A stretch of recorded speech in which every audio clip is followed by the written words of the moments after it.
মালয়েশিয়ার বিভিন্ন এলাকায় কেএফসির শতাধিক আউটলেট সাময়িকভাবে বন্ধ ঘোষণা করা হয়েছে। আর্থিক চ্যালেঞ্জের কারণে এমন পদক্ষেপ নেওয়া হয়েছে বলে কোম্পানির পক্ষ থেকে জানানো হয়েছে। তবে মালয়েশিয়ার স্থানীয় সংবাদ মাধ্যমগুলোর প্রতিবেদনে বলা হয়েছে, ইসরায়েলকে সমর্থনের কারণে বয়কটের মুখে কেএফসি তাদের আউটলেট বন্ধ করতে বাধ্য হয়েছে। এলো বেক্সিমকো বন্ড 15% মুনাফায় সর্বোচ্চ হারে সবার উপরে।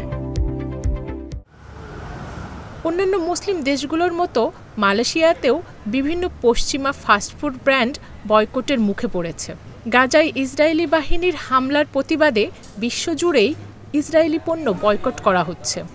একই সঙ্গে ইসরায়েলের মিত্র দেশ এবং দেশটিকে সমর্থন বা আর্থিক সহযোগিতা করা দেশগুলোর পণ্যও বয়কটের মুখে পড়েছে। গাজার অভিযান শুরুর পর থেকেই ইসরায়েলকে আর্থিকভাবে সহায়তার অভিযোগ উঠেছে কেএফসির বিরুদ্ধে। মালয়েশিয়ায় কেএফসি এবং পিৎজা হাটের কার্যক্রম পরিচালনা করছে QSR brands Malaysia holdings BHD. প্রতিষ্ঠানটি জানিয়েছে, আর্থিক চ্যালেঞ্জের মুখে পড়ায় কেএফসি মালয়েশিয়ায় তাদের আউটলেটগুলো সাময়িকভাবে বন্ধ রেখেছে।